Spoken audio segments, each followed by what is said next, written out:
যে ছেলেটা সালাত আদায় করো কাফের, ওই কাফের যে সালাত আদায় করেছে কাফের। দেখি কোন মায়ের বেটা বলে আমি মুসলমান। যুবক ভাই আপনাকে বলি, কেউ যদি সালা বলে গালি দেয়, বহুনু বলে বাড়ি চলে আসেন, বাঁচার পথ আছে কিয়ামতের মাঠে। কেউ যদি মুরব্বী সাহেব আপনার 3টা বোল্ডার ছেলে ছিল, এক ওয়াক্ত সালাত আদায় করেন, আপনি কি করছিলেন? তা পাবে না। আপনার ছেলে চুলটা কেটে রাখেন, চুলটা কেটে খ্রিস্টানদের নীতিতে, ইহুদিদের নীতিতে, নেইমার মেসির নীতিতে। আপনার ছেলে ওই চুল কাটা দেখেন, একদিকে চুল আছে একদিকে চুল নাই। দেখেন এদিকে চুল আছে বাম দিকে, দেখেন বাড়ি গিয়ে আপনার ছেলের মাথা চেক করেন। কা পুরুষের বাচ্চা, কা পুরুষ আপনি ছেলেকে জন্ম দিয়েছেন, ছেলে চুল মাথায় ভাবে কাটা থাকবে মানে? অশিক্ষিত বাচ্চা অশিক্ষিত, আপনি আপনার ছেলে প্যান্ট টাকা নিচে থাকবে মানে? অশিক্ষিত বাচ্চা অশিক্ষিত, আপনি ইহুদি নাসারা খ্রিস্টানদের পতাকা বাড়িতে ঝুলিয়ে রাখবেন মানে? আপনি কা পুরুষ, আপনি কা পুরুষ, আপনি কা পুরুষের বাচ্চা, কা পুরুষ আপনি নেই মানে।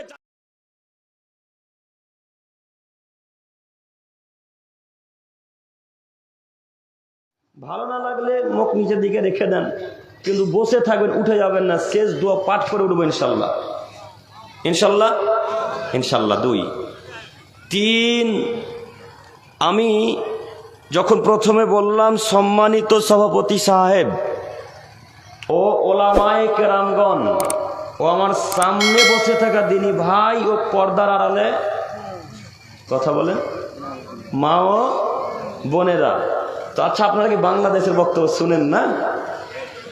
আপনার বাংলাদেশের বক্তাদের ফ্যান কেউ না এখানে? আপনারা তো প্রায় বাংলাদেশের লোকের আলোচনা শুনেন, তো তাদের কথার গতি শেষ হতে না হতে কেমন চেঁচিয়ে ওঠে দেখতে পান না? আমি আজকেই বাংলাদেশ থেকে এলাম, তো তাই ভালোভাবে বলতে পারছি। বাংলাদেশে প্রোগ্রাম করে আজকেই আপনাদের প্রোগ্রামের জন্য শুধু চলে আসা, তো কথার গতি শেষ না হতে হতে ঠিক বলেছিল বলে চেঁচাবে। তো আমি বলতে চাচ্ছি আপনাদেরকে চেঁচাতে হবে না, একটু শুধু আমার সাথে কথা বলবেন, বুঝতে পেরেছেন কিনা পারেননি, মনে থাকবে ইনশাল্লাহ, ইনশাল্লাহ। তো আমি প্রথম বাক্যে বলতে গিয়ে বলেছিলাম পর্দার আড়ালে মা ও বোনেরা। তো আপনারা একজন মানুষ এখন হাত তুলে বলেন তো এটা কি পর্দা হয়েছে? জি, পর্দা হয়নি। আমি এখন এখানে যুবক সমাজ ধ্বংসের কারণ বলতে এসেছি। এই কথা বলতে বলতে বলতে বলতে পর্দাও আসতে পারে বা আসবে ইনশাল্লাহ। তো আমার কথা শেষ হবে যখন বক্তব্য শেষ করে উঠে যাব, তখন আপনারাও লুঙ্গি ঝেড়ে জামা কাপড়কে ঝেড়ে দিয়ে বাড়ি চলে যাবেন, রাস্তাতে মেয়ে দেখতে দেখতে যাবেন। তো আমার বক্তব্যের কোনো মূল্য হলো? বক্তব্যের কোনো মানে হলো গো? তো পর্দা হলো না। পর্দা মানে কি বলেন তো দেখি? একজন আর একজনকে দেখতে পাবে না, যে এই রুমালের ভিতরে আব্দুল করিম আছে না হিজরা আছে, বোঝা যাবে না, তার নাম পর্দা। তো দাঁড়ালে বা উপর থেকে সবই দেখা যায়, হাওড়া শিয়ালদা কোথায় কি আছে? জি, সেই কথা ভুল হচ্ছে ভাই, হাওড়া শিয়ালদা হয় না এখন, তাহলে সেটা তো পর্দা হলো না। সম্মানিত মা বোন, আপনার জন্য 2-1টি কথা এখানে বলে আমি যুবক সমাজকে নিয়ে কথা বলতে চাচ্ছি। আপনার জন্য 2-1টি কথা। একটা গুরুত্বপূর্ণ হাদিস হচ্ছে এই আল্লাহ নবীকে যখন মেরাজে নিয়ে যাওয়া হলো, সম্মানিত মা বোন আপনাকে আমি অনুরোধ জানাচ্ছি, একটু আপনি আমার দিকে তাকান। শেখ এই পেপারটা আপনার প্রয়োজন আছে, আর এটা আমাকে দেন তো একটু।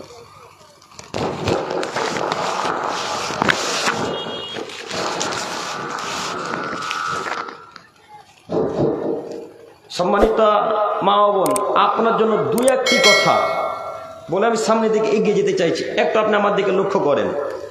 আল্লাহর নবীকে যখন মেরাজে নিয়ে যাওয়া হলো, তো আল্লাহ রসুলকে এক পর্যায়ে জান্নাতের দিকে উকি মারতে বলা হলো। তো জান্নাতের দিকে উকি মারতে আল্লাহ নবী বলছেন, ইত্তালাতু ফিল জান্নাতি ফারাইতু আকসারা আহলিহাল ফুকারা। আমাকে যখন জিবরাইল আলাইহিস সালাম বললেন, আল্লাহর নবী আপনি একবার জান্নাতের দিকে দেখেন তো, জান্নাতে কে কে আছে, কারা আছে একটু দেখেন তো। তখন আল্লাহ নবী জান্নাতের দিকে উকি মারতেই দেখলেন শুধু গরিব আর গরিব, শুধু গরিব আর গরিব, শুধু গরিব মানুষ আর গরিব মানুষ, কিছু ধনী ব্যক্তি। জান্নাতকে আল্লাহ পরিপূর্ণ করে দিয়েছেন গরিব মানুষ দিয়ে, কিছু ধনী ব্যক্তি দিয়ে। এই কথা শেষ হতে না হতেই জিবরাইল আলাইহিস সালাম মুহাম্মদ সাল্লাল্লাহু আলাইহি ওয়াসাল্লামকে বলেন, আল্লাহর নবী এবার আপনি জাহান্নামের দিকে দেখেন তো কারা কারা আছে। তখন জিবরাইলের কথা শুনে মুহাম্মদ সাল্লাল্লাহু আলাইহি ওয়াসাল্লাম জাহান্নামের দিকে এবার উকি মারছেন। উকি মারতে তিনি বললেন, অত্তালাতু ফিন নারি ফারাইতু আকসারা আহলিহা নিসা। আমি যখন জাহান্নামের দিকে উকি মারলাম, জাহান্নামে এক পর্যায়ে দেখলাম শুধু নারী আর নারী, শুধু নারী আর নারী, শুধু নারী আর নারী। আল্লাহ জাহান্নামকে পরিপূর্ণ মানুষ। হাদিস তো বুখারী মুসলিম। এবার আপনি বলেন জাহান্নামে যে এত নারী, শুধু নারী আর নারী, শুধু নারী আর নারী, শুধু নারী আর নারী, এর মূল কারণ কি? এর মূল সব থেকে বড় কারণ হচ্ছে স্বামীর কথাকে অমান্য করে চলা। দ্বিতীয় বড় কারণ হচ্ছে বেপরদায়, বেহায়া, অর্ধনগ্ন, লজ্জাহীনা নারীদের মতো, বেশ্যালয়ের পতিতলের মেয়েদের মতো চলা। আরো অনেক কারণ আছে। এই দুইটি কথা বলতে আপনাকে এসেছি আমি।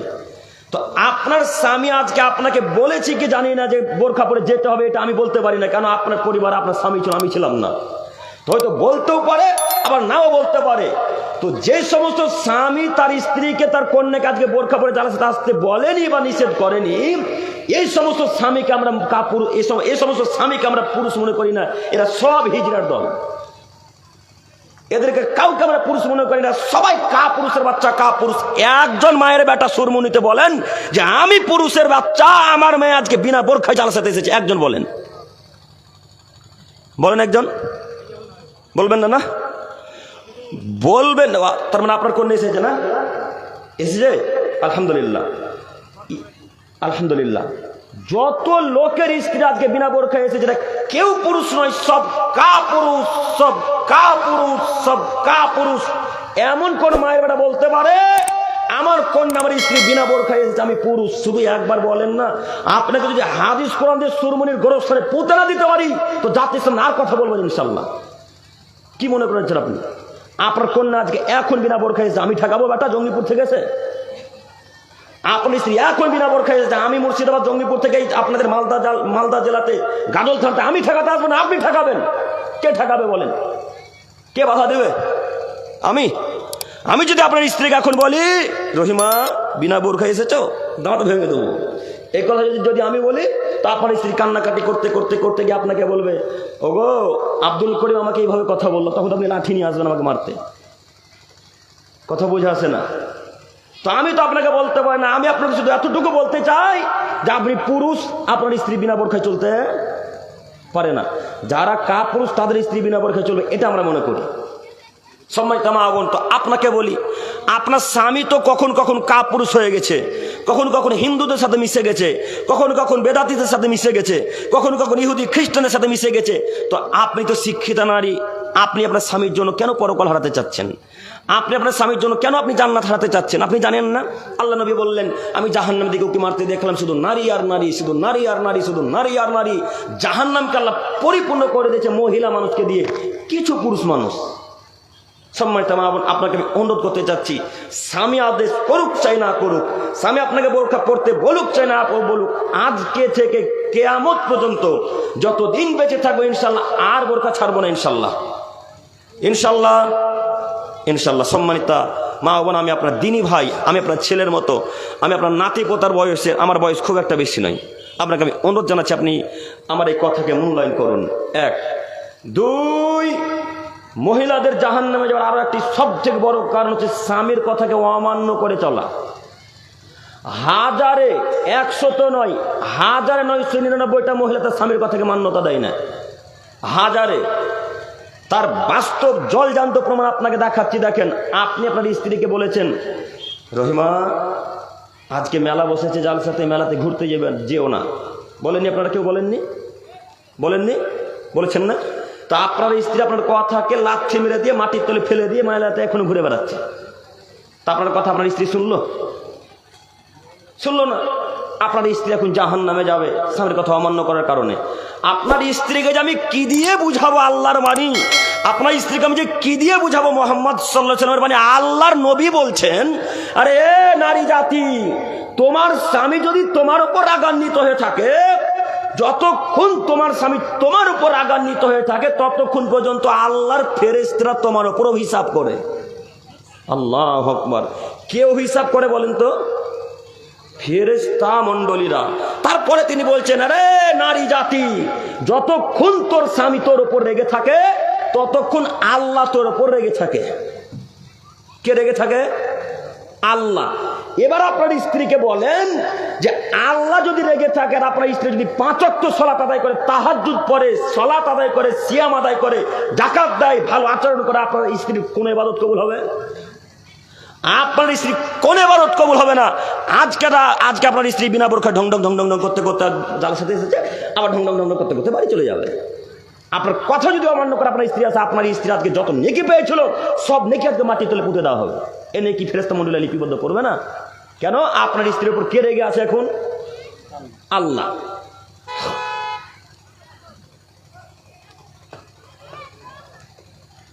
পোকা ঢুকে যাচ্ছে মুখে। তো আমি আমার মায়েদেরকে বলছি, হে আমার মা, আপনি আমার মায়ের মতো। আমি যেমন আমি আর আমার মাকে নিয়ে, আমার পরিবারকে নিয়ে জান্নাত নিয়ে যেতে চাই, ঠিক তেমনি আপনাকেও আমি জান্নাত নিয়ে যেতে চাই বলে আপনার বিরুদ্ধে এত জটিল ও কঠিনভাবে কথা বলা। আপনি মনে করিয়েন না আমি আপনার সাথে শত্রুতার রেখে কথা বলতে এসেছি।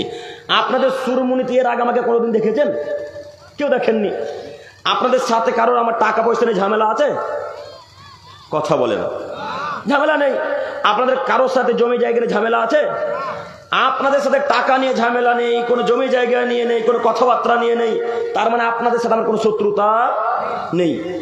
আপনার সাথে কোনো শত্রুতা না থাকাই এত জটিল কঠিনভাবে বলছি একটাই কারণ, যে আমি যেমন জান্নাত যেতে চাই তেমন আপনাকে আমি জান্নাত নিয়ে যেতে চাই বলে এত জটিল কঠিনভাবে বলা। আপনি বিশ্বাস করুন, আমি আপনার কোনো না কোনো উপকার করবো ইনশাআল্লাহ। আপনি কথা শুধু মাথায় রাখেন। সম্মানিত মা বোন, আমি দেখাতে চাচ্ছিলাম আপনার স্বামীর ইত্তেবা করা, স্বামীর কথাকে অনুসরণ করা, মেনে চলা।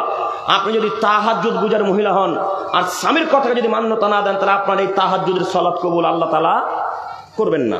অতএব আপনাকে অনুরোধ করে বলতে চাচ্ছি, স্বামী যা বলে তাই শুনেন, স্বামী যা বলে তাই শুনেন, স্বামী যা বলে আপনি তাই শুনেন। যা বলে স্বামী তাই মানতে হবে, স্বামী যা বলে তাই মানতে হবে। আরে স্বামী যদি বলে বাপের বাড়ি যেতে পাবি না, বাপের বাড়ি আর যাওয়া হবে না।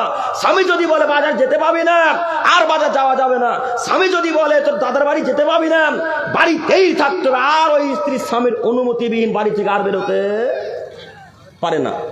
এখন কজন নারী স্বামীর কথা মানে? কজন নারী মানে? আর ছেলেরাও তো বোকা, যুবক ছেলেরাও বোকা।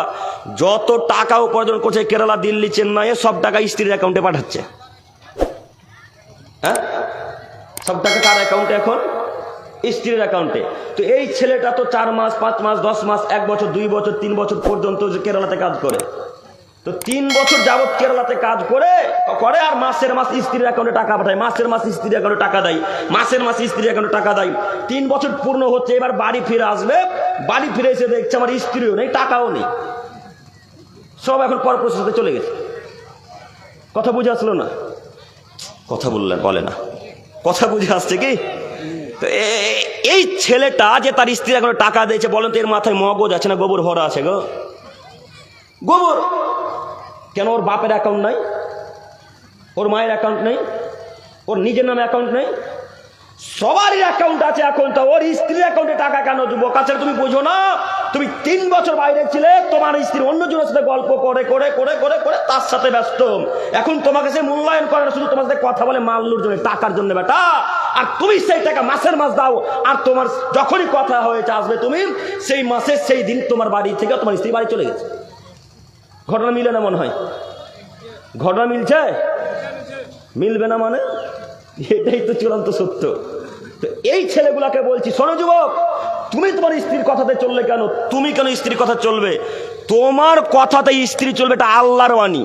তোমার কথাতে তোমার স্ত্রী চলবে, এটা মুহাম্মদ সাল্লাল্লাহু আলাইহি ওয়াসাল্লামের বাণী। তো তুমি কখন কখন হিন্দুদের নীতিতে বিশ্বাসী হলে, কখন কখন খ্রিস্টানদের নীতিতে বিশ্বাস করলে যে মহিলা যা বলবে আমাকে তা মানতে হবে? তুমি কখন বিশ্বাস করলে? আল্লাহ বললেন আর কওমুন আলা নিসা, আমি নারীদের চাইতে পুরুষদের সম্মানকে উঁচু করে দিলাম। আল্লাহ বলছেন পুরুষদের সম্মান নারীদের চাইতে বেশি। তো জরুরি এখানে একটি কথা, স্বামী স্ত্রীর যখন কথা আসবে তখন স্বামীর মর্যাদা বেশি, আর পিতা মাতার যখন কথা আসবে তখন মায়ের মর্যাদা বেশি। কথা বুঝে আসলো না মনে হয়? আবার শোনেন, স্বামী স্ত্রীর কথা যখন আসবে তখন স্বামীর মর্যাদা বেশি, আর পিতা মাতার যখন কথা আসবে তখন মায়ের মর্যাদা বেশি। মনে থাকবে ইনশাল্লাহ? ইনশাল্লাহ। এখন আপনি স্বামী স্ত্রী এখন মায়ের দিকে যেতে চাচ্ছেন, আপনাকে বলছি এখন আপনি মর্যাদা সম্পূর্ণ ব্যক্তি, আপনি যা বলবেন স্ত্রীকে তাই মানতে বাধ্য, আপনি যা বলবেন তাই আপনার স্ত্রীকে মানতে বাধ্য। তো এখন মহিলাদের একটা প্রশ্ন, আব্দুল করিম সাহেব আপনি যে এত জটিল ও কঠিন ভাবে কথা বলছেন, তো আমার স্ত্রী যে মদখোর, আস্তাগফিরুল্লাহ, আমার স্বামী যে মদখোর, আমি এখন কি করব? আমার স্বামী যে গাঁজাখোর, আমি এখন কি করব? আমার স্বামী তো জুয়া খেলে, টাকা দেয় না, জুয়া খেলে মদ পান করে এসে আমার উপর অত্যাচার করে, আমাকে লাঠি চার্জ করে, আমাকে মারে, আমাকে গালি দেয়, এরকম পুরুষ সুরমুনিতে নাই? আছে না? আছে। তো আব্দুল করিম সাহেব ক্ষুব্ধ পুরুষদের পক্ষ থেকে কথা বলছেন, এবার আপনি আমাদের উত্তরটা দিয়ে যান। ওই সমস্ত মা ও বোনদেরকে বলছি, ও আমার মা ও বোনেরা, আপনাকে বলি, যদি আপনার স্বামী আপনাকে লাঠি মারে, যদি আপনার স্বামী আপনাকে গালি দেয়, যদি আপনার স্বামী আপনার অত্যাচার করে, তার পরেও থাকতে হবে। আরে স্বামী মদখোর, গাঁজাখোর, হিরোইনখোর, ফেন্সিডিলখোর, বিড়িখোর, জুয়াখোর, যা খেলবে খেলুক, যা করবে করুক, যতক্ষণ তার আন্ডারে আছেন আপনি তার কথা মানতে বাধ্য, আপনি তার কথা মানতে বাধ্য, আপনি তার কথা মানতে বাধ্য। যদি তার কথা মানতে না পারেন, বাপকে বাড়ি থেকে ডাকেন, সুরমনিতে 10টা লোককে বসিয়ে খোলা তালাক নিয়ে বাপের বাড়ি চলে যান। বাঁচার পথ আছে কিয়ামতের মাঠে। স্বামীর কথা যদি মানতে খুব কঠিন লাগে, স্বামীর কথা যদি মানতে খুব কষ্ট হয়, যে না স্বামী আমার খুব খারাপ, আমাকে দিন রাত লাঠিচার্জ করে, দিন রাত মদ খেয়ে গালি দেয়, দিন রাত জুয়া খেলে আমার অত্যাচার করে, আমার কানের সোনার মালা সব নিয়ে বিক্রি করে দিয়েছে, এই স্বামীর সাথে আমি থাকবো না, এই স্বামীর কথা না শুনে তার বাড়িতে থাকবেন, এটা ইসলাম সমর্থন করে না। যদি না থাকতেই হয় স্বামীর কাছে, বাপকে ডাকেন, এই সুরমনিতে 10টা 20টা লোককে বসান, মোরল সর্দারকে বসিয়ে বলেন, আমি আব্দুর রহমানের ভাত খাবো না। কেন? আব্দুর রহমান মদখোর, গাঁজাখোর, ফেন্সিডিলখোর, ইত্যাদি ইত্যাদি ইত্যাদি, আমি এর সাথে সংসার করতে পারবো না, আমি ওর কাছ থেকে খোলা নিতে চাচ্ছি। তখন লোক সমাজ বসে ছেলেটার কাছে খোলা তালাক চাইবে, এই ছেলেটার তালাক দিবে, আপনি বাপের বাড়ি চলে যাবেন, তাহলে বাঁচার পথ আছে। আর স্বামীর আন্ডার থেকে যদি তার কথা না মানেন, তাহলে জাহান্নাম নিশ্চিত হবে, অবধারিত হবে, অবশ্যই হবে। আল্লাহর নবী বলেছেন যখন হবে তখন হবে, এই হবে, কোনো মায়ের বেটা ঠেকাতে পারবে না। সম্মানিত মা বোন, আপনাকে আমি অনুরোধ জানাচ্ছি, নীতি পরিবর্তন করেন। আমি আপনার দিকে তাকাচ্ছি না, আপনি আমার কথা এক খেলে চেয়ে থাকেন। আপনার আমি দিনী ভাই, আমি আপনার ছেলের মতো, আপনাকে আমি বারবার অনুরোধ করছি, স্বামীর কথা যদি খুব কষ্টকর হয়, খুব খারাপ লাগে, আজকে খোলা তালাক নিয়ে বাপের বাড়ি চলে যান, পরকালে জান্নাত হবে ইনশাল্লাহ। আর যদি তালাক নিতে না পারেন, 4টা 5টা ছেলে মেয়ে হয়ে গেছে, যদি থাকায় লাগে, লাঠি চার্জ করলেও থাকতে হবে, গালি দিলেও থাকতে হবে, মদ পান করলেও থাকতে হবে, জুয়া খেললেও থাকতে হবে, ইত্যাদি ইত্যাদি যদি কাজ করে, তবু আপনাকে তার কথাই মানতে হবে, নচে তার জান্নাত হবে না। তা আপনার বাপ তো বোকা, আপনার বাপকে বলছি আমরা, যে ছেলেটা সালাত আদায় করে তার সাথে বিবাহ দেন, তাহলে ছেলেটা মদ খাবে না, বিড়ি খাবে না, জুয়া খেলবে না। তো আপনার বাপ তো ধনী মানুষ, মাস্টার মানুষ, আপনার বাপ এখন যার টাকা বেশি তার হাতে আপনাকে তুলে দেবে। মদখোর হোক, গাঁজাখোর হোক, এটা আমার দেখার দরকার নেই। কথা মিলে না শেখ? জি ভাই, এই মহিলার বাপ, নারীর বাপের তো উদ্দেশ্য তো একটাই, নামাজ পড়ুক চাই না পড়ুক, আমার কন্যাকে একটা ভালো ছেলের হাতে তুলে দিবে, যে বেশি টাকা উপার্জন করতে পারে। তো এখন মদ খেয়ে আপনাকে মারবেই, ও তো এখন আপনাকে গালি দেবে। আর এই 5 ওয়াক্ত সালাত আদায়কারী ছেলেটা যখন গালি দিতে যাবে, তখন তার একটা আয়াত মনে পড়বে, ওয়াইলুল লিকুল্লি হুমাযাতিল লুমাযা। আরে আল্লাহ বলেছে গালি দিলে তো ধ্বংস হবে, কারো দুর্নাম করলে তো ধ্বংস সুনিশ্চিত। না, আমি গালি দিতে পারি না, এটা তো শয়তানের কাজ, আমি গালি দেবো না। এই ছেলেরা, এই কথাটা কোন ছেলে বলবে বলেন তো?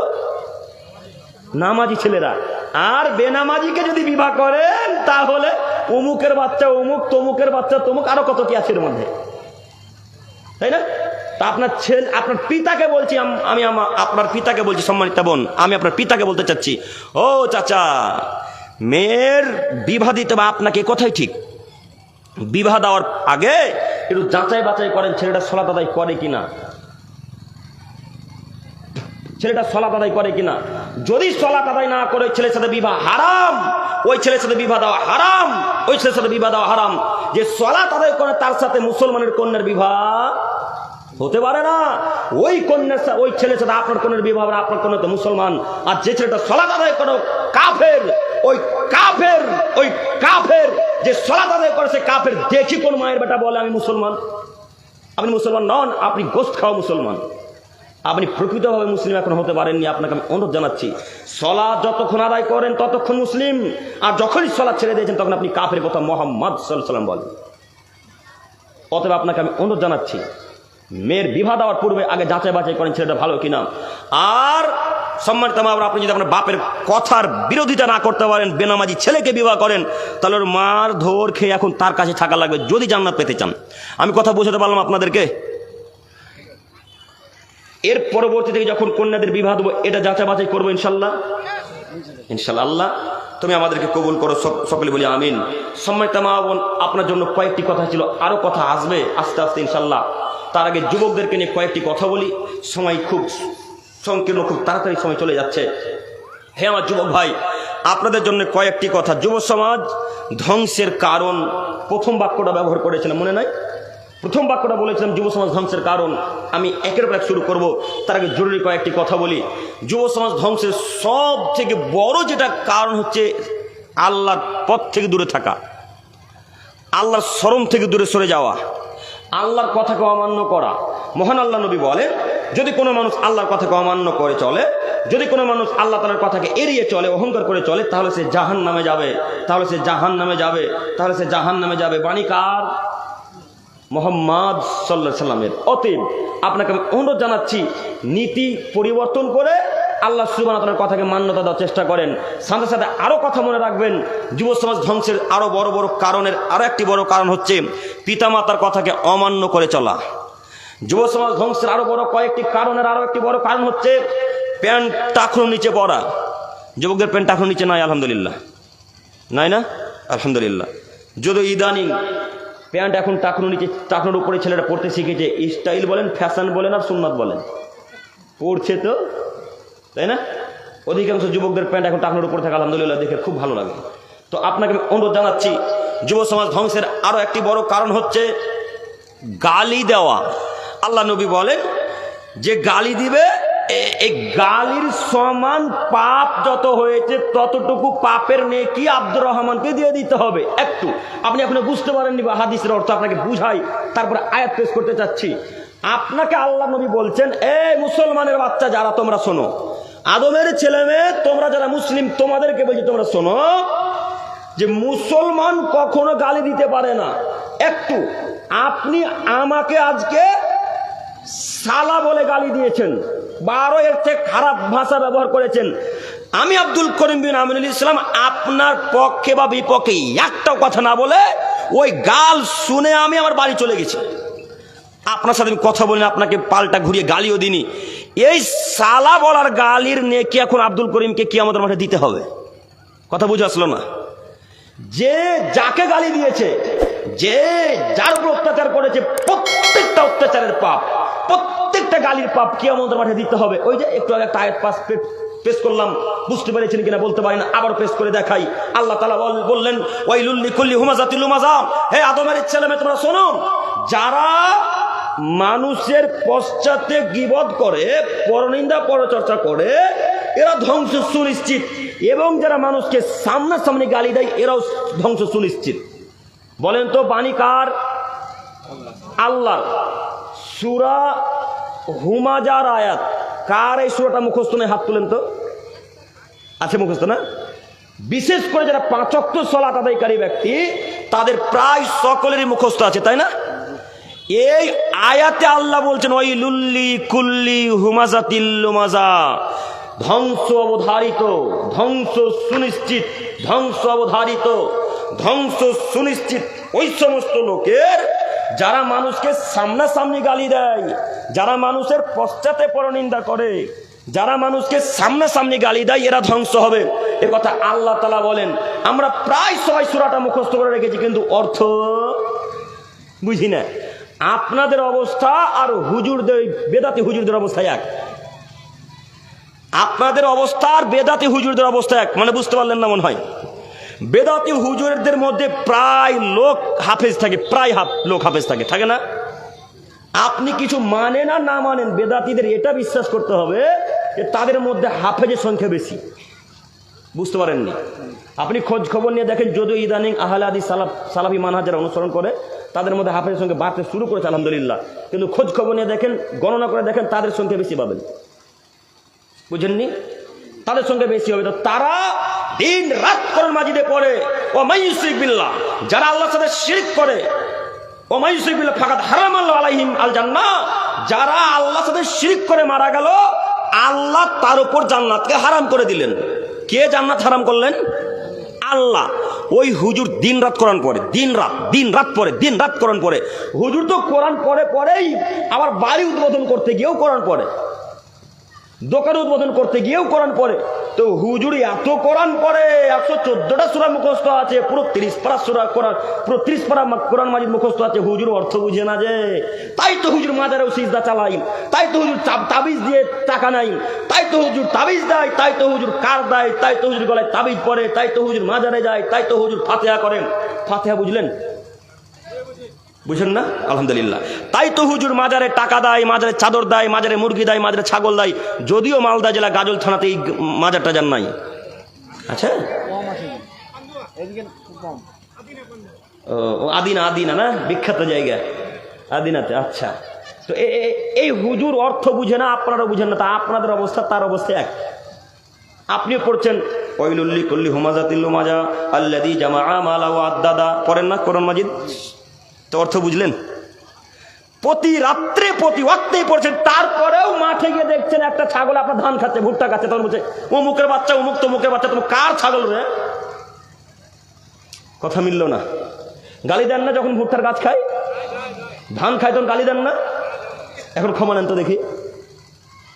ছাগলটা আব্দুল করিমের ছাগলে আপনার ভুট্টা খেয়েছে, তো ক্ষতি কার হয়েছে?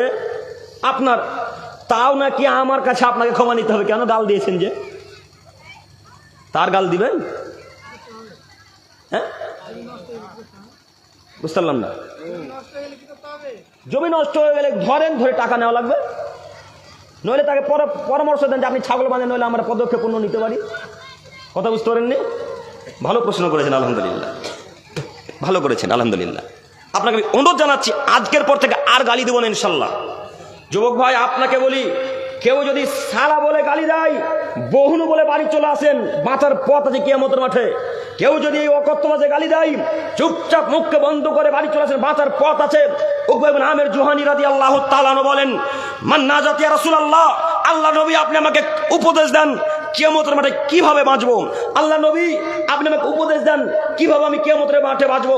তখন মুহাম্মদ সাল্লাল্লাহু আলাইহি সাল্লাম উকবাকে বলছেন, উকবা আমসিক আলাইকা লিসানাক, জিহুব্বাকে কন্ট্রোলে রাখো, উকবা জিহুব্বাকে নিয়ন্ত্রণে রাখো, জিহুব্বাকে বন্ধ রাখো, কিয়ামতের মাঠে বেঁচে যাবে।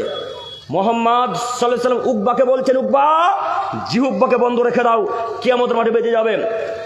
ওয়ালিয়াসাক বাইতুক, বাড়িতেই অবস্থান করেন, বাড়িতেই থাকেন, কিয়ামতের মাঠে বেঁচে যাবেন। ওয়াবকি আলা খতিয়াতিক, পাপের জন্য কান্নাকাটি করেন, কিয়ামতের মাঠে বেঁচে যাবেন। অত্র বা হাদিসের 3টি বাক্য, তার প্রথম বাক্য হচ্ছে উকবা জিহুব্বাকে নিয়ন্ত্রণ রাখো, কিয়ামতের মাঠে বেঁচে যাবে। কজন জিহুব্বাকে নিয়ন্ত্রণ রাখতে পারি? কজন পারি? এই যুবকরা 2 বন্ধু ঘুরতে গেছে গাজল, ওই আপনাদের মনে করেন আদিনা পার ঘুরতে গেছে, ঘুরতে গিয়ে কোনো কারণবশত ঝগড়া, এখন এ ওকে গালি দেয়, একে গালি দেয়। অথচ এতক্ষণ আগে ছিলেন এরা খুব ক্লোজ ফ্রেন্ড, খুব দামি বন্ধু, এখন হয়ে গেছে 2 জন শত্রু। তো যুবক ভাই, তোমাকে বলি, তুমি যে মোহাম্মদ সাল্লাল্লাহু আলাইহি ওয়াসাল্লামকে বিশ্বাস করো, তুমি কেন গালি দিচ্ছ? তুমি যে মোহাম্মদ সাল্লাল্লাহু আলাইহি ওয়াসাল্লামের ধর্মে বিশ্বাস, তুমি কেন গালি দিচ্ছ বলো? তুমি তো মোহাম্মদ সাল্লাল্লাহু আলাইহি ওয়াসাল্লামকে ভালোবাসো, তুমি তো গালি দিতে পারো না, তাই না? তুমি তো আল্লাহকে ভালোবাসো, তুমি তো আল্লাহর বিধানে এরকম নেই যে মানুষকে গালি দেবে, এই বিধান আল্লাহর বিধানে নেই। আপনাকে অনুরোধ জানাচ্ছি, নীতি পরিবর্তন করেন। আরও একটি কথা বলে আমি বাক্যকে সামনের দিকে নিয়ে যেতে চাচ্ছি। তার একটি কথা হচ্ছে, বাড়িতেই থাকেন, বাড়িতে যদি থাকেন তো পাপ কম হবে। আল্লাহ নবী বললেন কিয়ামতের মাঠে বেঁচে যাবে। আব্দুল করিম সাহেব, আমরা বিবাহ করেছি, যদি এখন বাড়িতে বেশি থাকি তো আমাদেরকে গ্রামের মানুষ ভাঁড়ুয়া বলে। ভাঁড়ুয়া বুঝতে পারলেন কি? বউর কথায় উঠে বউর কথায় বসে। আবার কেউ কেউ বুড়ারা, বৃদ্ধরা বলে, বন্ধুরা বলে, জানারে বউয়ের আঁচলের তলে ঢুকে থাক, বলে না মনে হয়? এই কথা বন্ধুদেরকে বলতে দেন, এই কথা বৃদ্ধ বাপ চাচাদেরকে বলতে দেন। যে যা বলছে বলুক, যে যা বলছে বলুক, কারোর কথা শুনে লাভ নেই। মুহাম্মদ সাল্লাল্লাহু আলাইহি ওয়াসাল্লাম বললেন, ওয়ালিয়াসাক বাইতুক, উকবা বাড়িতেই থাকো, কিয়ামতের মাঠে বেঁচে যাবে। কেন? বাড়িতে থাকলে পাপ কম হয়, বাড়িতে থাকলে পাপ কম হয়, বাড়িতে থাকলে পাপ কম হয়। একদিন আপনি কম্প্রোমাইজ করে দেখেন, আপনি একদিন বাড়িতে থেকে দেখেন যে পাপ কত হলো, আর একদিন গাজল ছাড়াতে ঘুরে দেখেন পাপ কত হলো। কম্প্রোমাইজ করে দেখেন একদিন, পাপ কোন দিন হয় বেশি আর কোন দিন কমে। আপনাকে আমি অনুরোধ জানাচ্ছি মোহাম্মদ সাল্লাল্লাহু আলাইহি ওয়াসাল্লামের নীতি গ্রহণ করেন, আমরা যেন মোহাম্মদ সাল্লাল্লাহু আলাইহি ওয়াসাল্লামের নীতিতে চলাচল করতে পারি। আল্লাহ তুমি আমাদেরকে তৌফিক দান করো, সকলে বলি আমিন। সম্মানিত যুবক ভাই, আমি আপনাকে দেখাতে চাচ্ছিলাম যুব সমাজ ধ্বংসের কারণ, তার একটি কারণ হচ্ছে গাল দেওয়া। এখানে একটা হাদিস পেশ করে সামনের দিকে এগিয়ে যেতে চাইছি, দেখেন আপনি গাল দিতে পারেন কিনা। যত সমস্যা রাজমিস্ত্রি ভাইদেরকে নিয়ে, যত সমস্যা ওই যারা মাঠে ঘাটে কাজ করে যাদের আন্ডারে তাদেরকে নিয়ে, যত সমস্যা যে যার আন্ডারে কাজ করে, ওই পানির তলে কি হয় আপনাদের ওইগুলো কি বললেন, মাখনা, জাযাকাল্লাহু খাইরান, মাখনা তুলতে নিয়ে গেছেন আব্দুর রহমান আর আব্দুল সাত্তারকে। তো ওইদেরকে বলেছেন মাখনা 50 কেজির উপরে তুলতে হবে একদিনে, 12 বেশি হতে পারে। তো একটা ছেলে কমজোরি মানুষ, কাজ কম করতে পারে, এই ছেলেটা 30 কেজি 35 কেজি তুলেছে। তখন তাকে গালি দেবে, বেটা কাজ করতে পারো না, কাজ করতে চলেছে। এরকম বলে না মাখনার মালিকেরা, বলে না? এই জায়গাতে আবার আসি, রাজমিস্ত্রি ভাইদের অবস্থা যখন পেশ করলাম, আবার এখানে আসবো ইনশাল্লাহ। আগে হাদিস পেশ করি, তারপরে আমি আসতে চাচ্ছি। আপনাকে দেখাই, একটু আপনারা লক্ষ্য করেন, আমাদের নবী মুহাম্মদ সাল্লাল্লাহু আলাইহি ওয়াসাল্লাম, আবু বকর সিদ্দিক রাদিয়াল্লাহু তাআলা আনহু আর আবু হুরায়রা রাদিয়াল্লাহু তাআলা আনহু, তিনজন ব্যক্তি পাশাপাশি দাঁড়িয়ে আছেন। তিনজন ব্যক্তি পাশাপাশি দাঁড়িয়ে আছেন। একটা বেদুইন গ্রামের মানুষ, অশিক্ষিত গাঁওয়ার মানুষ, এ আসা মাত্রই এসে আবু বকর সিদ্দিককে গালি দিতে শুরু করলেন। অকথ্য ভাষায় গালি দিচ্ছেন, আবু বকরকে গালি দিচ্ছেন। কিন্তু বেদুইন অশিক্ষিত মানুষ, যে ধর্ম বুঝে না, যে মোহাম্মদ সাল্লাল্লাহু আলাইহি ওয়াসাল্লামকে চিনে না, যে আল্লাহকে চিনে না, এই বেদুইন একটা লোক গালি দিচ্ছে আবু বকর সিদ্দিক রাদিয়াল্লাহু তাআলা আনহুকে। পাশে দাঁড়িয়েছেন মোহাম্মদ সাল্লাল্লাহু আলাইহি ওয়াসাল্লাম। এই লোকটা যখন মোহাম্মদ সাল্লাল্লাহু আলাইহি ওয়াসাল্লামের এই লোকটা যখন গালি দিচ্ছিলেন, মোহাম্মদ সাল্লাল্লাহু আলাইহি ওয়াসাল্লাম গালি শুনে মুচকি মুচকি হাসছিলেন, মুচকি মুচকি হাসছেন, আর আবু বকরের দিকে দেখছেন, মুচকি মুচকি হাসছেন, আর আবু বকরের দিকে তাকাচ্ছেন। তো আর কত পোকা ঢুকবে গো,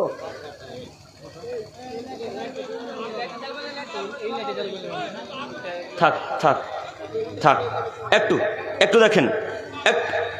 তো আবু বকর সিদ্দিক রাদিয়াল্লাহু তাআলা আনহু চুপচাপ আছেন, আর মুহাম্মদ সাল্লাল্লাহু আলাইহি ওয়াসাল্লাম হাসছেন। এই বেদুইন লোকটা ওদিকে দেখছেন কেন? একটু আমার দিকে দেখেন, আমি আপনাকে হাদিস দেখাচ্ছি। যদি আপনি এখন এক খেলে না থাকেন তো হাদিস বুঝতে পারবেন না। তখন সকালবেলার চায়ের দোকানে বসে বলবেন, হ্যাঁ কাকে যে বক্তা হিসেবে নিয়ে এসেছিল, কি যে বললো কিছুই বুঝতে পারলাম না, কি যে বললো বুঝতে পারলাম না, তাই না? আমি চাচ্ছি আপনি আমাকে যতক্ষণ বলাবেন, বক্তব্য দিতে দিবেন, ততক্ষণ যেন আপনি আমার দিকে এক খেলে চেয়ে থাকেন। এটা আমার অনুরোধ আপনাদের কাছে। দেখেন আপনাকে দেখাচ্ছি। তো মুহাম্মদ সাল্লাল্লাহু আলাইহি ওয়াসাল্লাম আবু বকরের দিকে তাকাচ্ছেন। যখন লোকটা গালি বেশি শুরু করে দিলেন, গালের মাত্রা যখন উঁচু হয়ে গেল, আবু বকর কিন্তু গালের মাত্রা সহ্য করতে পারলেন না। গালের মাত্রা সহ্য করতে না পারায় আবু বকরও ওই লোকটাকে গালি দিয়ে বসলো। আবু বকর গালি দিয়ে দিলেন, কিছু একটা ভাষায় বললেন, যাই হোক কোনো একটা কথা বললেন। আল্লাহ নবী গালটাকে উল্লেখ করলেন না, একটা ভাষায় গালি দিলেন, এইভাবে তিনি উল্লেখ করলেন। তো আবু বকর যেমনই গালি দেওয়া, মুহাম্মদ সাল্লাল্লাহু আলাইহি ওয়াসাল্লাম আবু বকরের কাছ থেকে দ্রুত দূরে চলে গেলেন, দৌড়ে দূরে চলে গেছেন। তো আবু বকর সিদ্দিক রাদিয়াল্লাহু তাআলা আনহুর মাথা তার কাজ করে না। হ্যাঁ ব্যাপারটা কি, ব্যাপারটা কি? আর এতক্ষণ তো বেদুইন লোকটা, ইহুদি লোকটা আমাকে গালি দিচ্ছিল, আর মুহাম্মদ সাল্লাল্লাহু আলাইহি ওয়াসাল্লাম তাকিয়ে দেখছিলেন, মুচকি মুচকি হাসছিলেন। তো আমি যেমনই গালি শুরু করলাম, কেন মুহাম্মদ সাল্লাল্লাহু আলাইহি ওয়াসাল্লাম আমার কাছ থেকে চলে গেল? এই কথা আবু বকরের মাথাতে ঘুরপাক খায়। এই লোকটার সাথে তর্ক না করে আল্লাহ নবীর কাছে আবু বকর চলে গিয়ে আল্লাহ নবীকে বলছেন, আল্লাহর নবী ব্যাপারটা কি, আমি তো বুঝতে পারলাম না।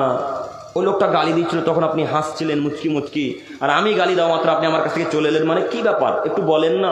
তখন আল্লাহ নবী আবু বকরকে বলছেন, আবু বকর শোনো, তোমাকে যখন ওই লোকটা গালি দিচ্ছিল, তখন তোমার পক্ষ থেকে একজন ফেরেশতা উত্তর করছিল। কে আবু বকরের পক্ষ থেকে উত্তর দিচ্ছিল বলেন তো দেখি? ফেরেশতা। আবু বকর শোনো শোনো শোনো, তুমি যখনই গালি দেওয়া শুরু করেছো, তখন ফেরেশতা তোমার কাছ থেকে চলে গিয়ে শয়তান তোমার কাছে উপস্থিত হয়ে গেছে। আবু বকর শোনো, যেখানে শয়তান থাকে সেখানে আমি মুহাম্মদ সাল্লাল্লাহু আলাইহি ওয়াসাল্লাম থাকা পছন্দ করি না। তাই আবু বকর আমি তোমার কাছ থেকে দূরে চলে এসেছি, এটাই মূলত কারণ। তখন আবু বকর বললেন, আর আমি গালি দেব না। তার মানে বোঝা যাচ্ছে মুসলমানের বাচ্চা কখনো কাউকে গালি দিতে পারে না।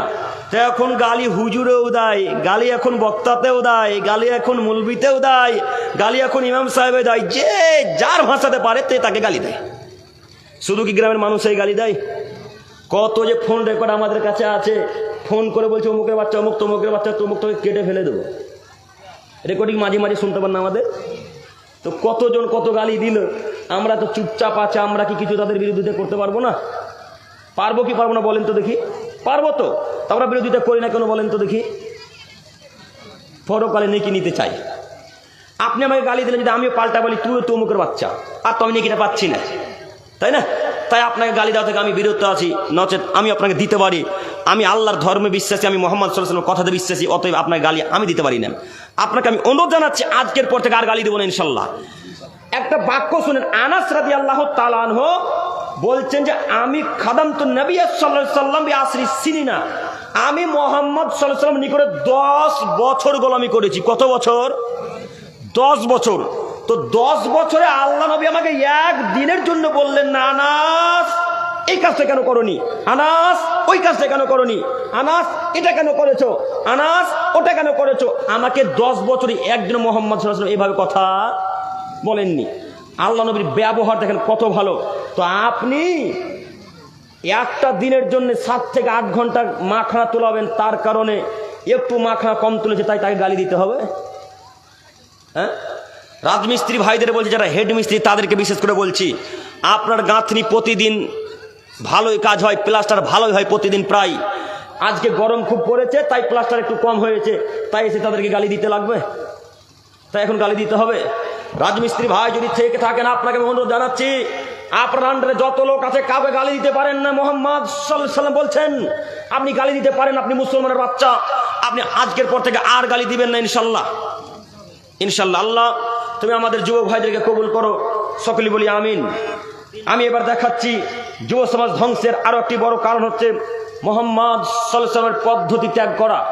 মোহাম্মদ সাল্লাল্লাহু আলাইহি ওয়াসাল্লামের পদ্ধতি যারাই ত্যাগ করবে তারাই ধ্বংস হবে। মোহাম্মদ সাল্লাল্লাহু আলাইহি ওয়াসাল্লামের পদ্ধতি যারাই ত্যাগ করবে তারাই ধ্বংস হবে। মোহাম্মদ সাল্লাল্লাহু আলাইহি ওয়াসাল্লামের পদ্ধতিকে ত্যাগ করে কেউ যদি তাহাজ্জুদ পড়ে, মোহাম্মদ সাল্লাল্লাহু আলাইহি ওয়াসাল্লামের পদ্ধতিকে ত্যাগ করে কেউ যদি 5 ওয়াক্ত সালাত আদায় করে, মোহাম্মদ সাল্লাল্লাহু আলাইহি ওয়াসাল্লামের পদ্ধতিকে ত্যাগ করে কেউ যদি হজ করে, তাহলে এর হজ বাতিল, এর তাহাজ্জুদ বাতিল, এর সিয়াম বাতিল, এর হজ বাতিল, এর যাকাত বাতিল, এর 5 ওয়াক্ত সালাত বাতিল। মোহাম্মদের নীতিতে যদি চলে তাহলেই কবুল হবে, আর মোহাম্মদের নীতিতে যদি না চলে তাহলে এদের কোনো দোয়া কোনো ইবাদত কবুল হবে না। আপনাকে মোহাম্মদ সাল্লাল্লাহু আলাইহি ওয়াসাল্লামের নীতি অর্জন করতে হবে, নীতি গ্রহণ করে নিতে হবে। একটা বাক্য আমি বারবার আপনাদের খেয়াল করছি, আমি এতবার মোহাম্মদ বলছি, আপনারা কেউ সাল্লাল্লাহু আলাইহি ওয়াসাল্লাম বলেন না। বলেছেন? যতবার শুনবেন আল্লাহর নবীর নাম ততবার মোহাম্মদ সাল্লাল্লাহু আলাইহি ওয়াসাল্লাম বলবেন, মনে থাকবে ইনশাআল্লাহ। একবার সাল্লাল্লাহু আলাইহি ওয়াসাল্লাম বললে 10টা নেকি আল্লাহর পক্ষ থেকে আপনার আমলনামাতে লেখা হয়। একবার সাল্লাল্লাহু আলাইহি ওয়াসাল্লাম বললে 10টা পাপ আল্লাহ আপনার আমলনামা থেকে কেটে দেয়। একবার সাল্লাল্লাহু আলাইহি ওয়াসাল্লাম বললে 10টা রহমত আল্লাহর পক্ষ থেকে নাজিল হয়। একবার সাল্লাল্লাহু আলাইহি ওয়াসাল্লাম বললে 3টা নেকি হয়। তো সাল্লাল্লাহু আলাইহি ওয়াসাল্লাম বলতে কি খুব কষ্ট লাগবে? বলবো সাল্লাল্লাহু আলাইহি ওয়াসাল্লাম এবার ইনশাআল্লাহ। ইনশাআল্লাহ আপনাকে দেখাচ্ছি, দেখেন যারাই মোহাম্মদ সাল্লাল্লাহু আলাইহি ওয়াসাল্লামের নীতি ত্যাগ করেছে তারাই ধ্বংস হয়েছে। তার একটা জলজান্ত হাদিস দেখে আপনাকে আমি সামনের দিকে নিয়ে যেতে চাইছি। আলী রাদিয়াল্লাহু তাআলা আনহু বলেন, রাসূল সাল্লাল্লাহু আলাইহি ওয়াসাল্লাম যা বলেছেন সেই প্রত্যেকটা কথা আমি এই কাগজে লিখে রেখেছি। এ কথা আলী রাদিয়াল্লাহু তাআলা আনহু বলছেন, হাদিস সহিহ মুসলিম ও মিসকাত। আলী বলছেন আমি যত মোহাম্মদ সাল্লাল্লাহু আলাইহি ওয়াসাল্লামের কথা শুনেছি প্রত্যেকটা কথা আমি এই আমার কাগজ লিপিবদ্ধ করে রেখেছি। সেই কথার মধ্যে একটি কথা হচ্ছে, আল্লাহ নবী বলেছেন আদমের ছেলে মেয়ে তোমরা শোনো, যদি কোনো মানুষ হারাম হতে মদিনা পর্যন্ত, যদি কোনো মানুষ শহর আয়ের হতে শহর পর্যন্ত, এগুলি জায়গার নাম। আয়ের একটা জায়গার নাম, শহর একটা জায়গার নাম। তিনি বলছেন আয়ের হতে শহর পর্যন্ত এই মধ্যবর্তী জায়গাতে, এই মধ্যবর্তী স্থানে যদি কোনো মানুষ কোনো বেদাতিকে আশ্রয় দেয়, এই মধ্যবর্তী স্থানে মধ্যবর্তী জায়গাতে কেউ যদি বেদাতিকে সম্মান করে, এই মধ্যবর্তী স্থানে এই মধ্যবর্তী জায়গাতে যদি কেউ বেদাতিদেরকে ভালোবাসেন, তাহলে তার উপর আল্লাহর লানত, তার উপর ফেরেশতা মণ্ডলীর লানত, তার উপর সারা পৃথিবীতে যত মানুষ আছে তাদের সবারই লানত। ওই ব্যক্তির উপরে যেই ব্যক্তি বেদাতিকে ভালোবাসলো, যে ব্যক্তি বেদাতিকে সম্মান করলো, যে ব্যক্তি বেদাতিকে আশ্রয় দিল, যে ব্যক্তি বেদাতিকে ভালোবাসলো, তার উপর কার লানত? কার অভিশাপ? আল্লাহর অভিশাপ, ফেরেশতা মণ্ডলীর অভিশাপ, এবং সারা পৃথিবীতে যত মানুষ আছে প্রত্যেকটা মানুষের অভিশাপ ওই লোকটার উপরে, যে লোকটা বেদাতিকে সম্মান করলো, বেদাতিকে আশ্রয় দিল। এই বাক্যকে সামনে রেখে আপনাকে বলতে চাচ্ছি, ও তিনি ভাই, সম্মানিত মুরব্বী সাহেব, আপনাদেরকে অনুরোধ করে বলতে চাচ্ছি, আপনার হুজুর যদি বেদাত করেন, আপনি তার সাথে তাকে সম্মান করবেন না, তাকে আপনি আশ্রয় দিবেন না। যেই বেদাত করুক তার সাথে আপনার আমার কোনো লেনদেন নেই, বেদাতিদের সাথে আমাদের কোনো সম্পর্ক নেই। একটা আপনাকে দেখাই, যারা বেদাতি করে তাদেরকে আপনি ভালোবাসবেন না। তার আরো একটি কথা বলতে চাচ্ছি, সেটা হচ্ছে কেউ যদি 5 ওয়াক্ত সালাতের পর দোয়া করেন, এই হলো বেদাতি, এর সাথে আপনার চলাচল নিষেধ, আপনি এর সাথে চলতে পারবেন না। তবে হ্যাঁ, একে আপনি বলতে পারেন, ও আব্দুল্লাহ ভাই, আব্দুর রহমান, আব্দুল করিম, আব্দুল সাত্তার, আপনি যে 5 ওয়াক্ত সালাতের পর দোয়া করলেন, এই দোয়া বেদাত, এই দোয়া বেদাত, এই দোয়া বেদাত, এরা চলবে না। সম্মিলিত মোনাজাত বেদাত, সভাসমিতির পর হাত তুলে দোয়া করা বেদাত, 5 ওয়াক্ত সালাতের পর হাত তুলে মোনাজাত করা বেদাত, বিবাহের অনুষ্ঠানে হাত তুলে দোয়া করা বেদাত, গোরস্থানে গিয়ে জানাজার মাটি দেওয়ার পর কাফন দাফন করার পর হাত তুলে দোয়া করা বেদাত, জানাজার স্থানে হাত তুলে দোয়া করা বেদাত, আরো ইত্যাদি ইত্যাদি স্থান আছে। এইগুলোতে যারা বেদাত করবে এদের সাথে আপনার কোনো সম্পর্ক নেই, এদেরকে আপনি আশ্রয় দিবেন না। যদি আপনি আশ্রয় দেন, আপনার উপর আল্লাহ লানত, আপনার উপর মুহাম্মদ সাল্লাল্লাহু আলাইহি ওয়াসাল্লামের, সারা পৃথিবীর মানুষের লানত, সারা পৃথিবীতে যত ফেরেশতা মণ্ডলী আছে সারা পৃথিবীর ফেরেশতা মণ্ডলীর লানত। বলেন আপনি আশ্রয় কেন দিচ্ছেন? আপনি বোঝেননি আপনার হুজুর বর্তমান যুগের একটা খুব দামি হুজুর বেরিয়েছে। আমি নাম কোনোদিন বলি না, নাম বলে কারো বক্তব্য নিই না, তবে বাক্য বললে হয়তো বুঝতে পারবেন। দেখি আপনারা যুবক ভাই বুঝতে পারেন কিনা। আপনার হুজুর একটা কথা বলেছে যে খাদিজা রাদিয়াল্লাহু তাআলা আনহা নাকি বেপর্দা নারী ছিল। কে শুনেছেন কথাটা? হাত তুলেন তো একজন। বাংলাদেশের খুব টপ র্যাঙ্কের হুজুর, মানে বেদাতিদের টপ র্যাঙ্কে। আমি এখন পর্যন্ত কোনো বক্তার নাম নিয়ে কথা বলিনি, ইনশাল্লাহ বলবো না। আকাল মান্দুকলে ইসারাহি কাফি। আপনাকে আরও কথা তার বলি, তাহলে বুঝতে পারবেন। তিনি বলছেন খাদিজা 1 ওয়াক্ত সালাত আদায় করেনি, খাদিজা বেপর্দা নারী ছিল, আল্লাহ তাকে জান্নাত দিয়েছে। এবার আপনি বলেন তো, আসলে কি খাদিজা বেপর্দা নারী ছিলেন? নাউজুবিল্লাহি মিন যালিক। আসলে কি খাদিজা রাদিয়াল্লাহু তাআলা আনহা সালাত আদায় করেনি? এবার আপনি বলেন, ওই বেদাতি হুজুরের বক্তব্য আপনি শুনছেন কেন? আপনি কি মানুষ মনে করেন না নিজেকে? নিজেকে কি আপনিও বেদাতি মনে করেন? আপনি কোনো বেদাতিদের বক্তব্যের আলোচনা শুনবেন? আপনি তো বেদাতিদের বক্তব্যের আলোচনা শুনতে পারবেন না। আপনি কেন শুনছেন বলেন? আপনার মোবাইল যদি চেক করা হয়, আপনার হোয়াটসঅ্যাপ, আপনার ফেসবুক স্টোরি যদি দেখা যায়, ওরই বক্তব্য চলে দিন রাত, ওরই বক্তব্য দিয়ে আপনার স্টোরিতে আছে। আপনি মানুষ নন? আপনি কেন তার বক্তব্য রেখে দেখছেন? আপনি কেন তার বক্তব্য শুনছেন? আপনি জানেন না মুহাম্মদ সাল্লাল্লাহু আলাইহি ওয়াসাল্লাম বেদাতিরকে সম্মান করলে তার উপর ফেরেশতা মণ্ডলী লানত, তার উপর আল্লাহ লানত, সারা পৃথিবীর মানুষের লানত। আপনি কেন বেদাতির বক্তব্য শুনলেন? আপনাকে আরো দেখাই বেদাতি কাজকর্ম। আপনাকে মাঝে মাঝে একটা কথা বলে থাকি যে বাপ মারা গেছে আজকে 20 বছর হলো, যদি নিজে আরবিতে দোয়া করতে না পারেন তো বাংলাতে তো বলতে পারবো ইনশাল্লাহ। পারবো না? বাংলায় বলতে হবে বাপের কাছে গিয়ে। তো আপনি আলিয়া বিশ্ববিদ্যালয় থেকে MA পাস করে, মাস্টার ডিগ্রি অর্জন করে, PhD করে আপনাদের এই সুরমণিতে ফিরে এসেছেন। তো আপনার বাপেরা মরা আজকে বহুদিন হয়ে গেল, তো আপনার মা আপনাকে বলছে, বেটা তোমার বাপের মরা তো অনেকদিন হলো, তো যাও না তোমার বাপের একটু কবরটা জিয়ারত করে এসো। তো এটা তো জেনারেল ছাত্র, এই তো দোয়া অর্থ বুঝে না, দোয়া কীভাবে করতে তা জানে না। তো এই ছেলেটা বলছে, আম্মু আমি তো বুঝতে পারলাম না কিভাবে দোয়া করা লাগবে, আমি তো জানি না। তখন তো এই ছেলেটাকে তার মা উপদেশমূলক কথা দিয়ে বলছে, কেন হুজুর যে আছে বেটা, হুজুরকে নিয়ে যাও। তো এই ছেলেটা মায়ের কথা শুনে হুজুর কাছে গিয়েছে। একটু এক খেলে চেয়ে থাকি, নাহলে বুঝতে পারবেন না বাক্য। আমি খুব ইম্পর্টেন্ট কথা বলতে চাচ্ছি। তো এই ছেলেটা তার মায়ের কথা শুনে মসজিদ চলে গেছে। হুজুরকে গিয়ে বলছে, হুজুর একটু আমার বাপের কবর জিয়ারত করে দেওয়া লাগবে। তো হুজুর তো ব্যস্ত মানুষ, কাজকর্ম খুব, দর্জির কাজ করে, আর ইত্যাদি ইত্যাদি কাজ করে, ব্যবসা করে, ব্যবসা করার লাগবে। তাহলে মসজিদের বেতন তো 3000 টাকা, মসজিদের বেতন তো 4000 টাকা, তো সংসার চলবে কি? একটা মেয়ের প্যান্ট জামা কিনলেই তো 2-3 হাজার লাগে নাকি গো? স্টাইল বাজার, কসমো বাজার, এই বাজারে ঢুকলে তো দামই শেষ নেই, তাই না? সে দামের শেষ নাই। তো মসজিদের ইমাম সাহেবকে যদি 3000 টাকা দেন তো কীভাবে তার সংসার চলবে? তো যাই হোক, এদিকে আমি যেতে চাচ্ছি একটু পরে। তো এই হুজুরের কাছে ছেলেটা এসে বলছে, হুজুর একটু চলেন না, আমার বাপের কবরটা একটু জিয়ারত করে দেবেন। তখন হুজুর, না না না না না যেতে পারি না, আমার অনেক কাজ আছে গো, আমি কাজে ব্যস্ত আছি। তখন ছেলেটা বুক পকেট থেকে 2000 টাকা বের করে হুজুরের হাতে ধরিয়ে দিয়ে বলছে, হুজুর এবার চলেন। যে হ্যাঁ চলো, এবার যেতেই হবে। তুমি যদি এখন বেদাত করতে বলো বেদাত করবো, শিরক করতে বলো শিরক করবো, যা বলবে তাই করবো। এখন তো হুজুরকে ছেলেটা নিয়ে চলে গেছে। তো আপনারা লক্ষ্য করে দেখবেন, যখন 12-13 বছর, অনেক দিন বলে দিলাম, কিছুদিন যখন মাটি দেওয়া হয়ে যায়, বর্ষা যখন পার হয়ে যায়, তখন দেখবেন কবরের উপর গাছপালা বেরিয়ে যায়, বেরোয় না? তো গাছপালা বেরিয়ে গেছে। তো 20 বছরে ছেলেটার বাপের মরা হলো, হুজুর নিজে জানাজা পড়েছে, এখন কবর চিনতে পারে না। তো হুজুর বলছে, এই ছেলে, তোমার বাপের কবর কোনটা গো, দেখাও তোমার বাপের কবর। তখন ছেলেটা বলছে, ওই যে নিম গাছটা বেরিয়ে আছে, ওটা আমার বাপের কবর, ওটাই আমার বাপের কবর, অনেকদিন মরা হলো তো তাই নিম গাছ বেরিয়ে গেছে। তখন তিনি বলছেন, চলো তোমার বাপকে আজকে দোয়া করে জান্নাতে ভরে দিয়ে আসবো। তখন এই ছেলেটার হুজুর আস্তে আস্তে গোরস্থানের উপরে উঠে দোয়া করতে শুরু করেছেন। দোয়া করতে করতে করতে করতে করতে করতে এক পর্যায়ে হুজুর 2 হাতকে উত্তোলন করে দিয়ে বলতে শুরু করেছেন, রব্বির হামহুমা কামা রব্বায়ানি সাগীরা, হে আমার প্রতিপালক, আমার আব্বু আম্মু আমাকে বাল্য অবস্থায় যেমন ভাবে লালন পালন করেছিল মাবুদ, তুমি আমার আব্বুকে তেমন ভাবে তোমার রহমতের চাদরে রেখো। তখন যে ছেলেটা 1000-2000 টাকা দিয়েছে, ছেলেটা বলছে, আল্লাহুম্মা আমিন, আল্লাহ তুমি হুজুরের বাপ মাকে জান্নাতে ভরে দাও। কথা বুঝতে পারেন? আরে বেটা, টাকা তো দিলাম আমি, তো তার দোয়া যে হুজুরের বাপ মার জন্য হলো, কথা এরা বুঝতে পারেনি। হলো টাকা তো দিলাম আমি, তো দোয়া যে হুজুরের বাপ মার জন্য হলো। আবার দেখেন তো বুঝতে পারেন কিনা, আল্লাহ তাআলাকে বলছেন, রব্বির হামহুমা কামা রব্বায়ানি সাগীরা, হে আমার প্রতিপালক, আমার আব্বু আম্মু আমাকে বাল্য অবস্থায় যেমন ভাবে লালন পালন করেছিল মাবুদ, তুমি আমার আব্বু আম্মুকে তেমন ভাবে তোমার রহমতের চাদরে লালন পালন করো।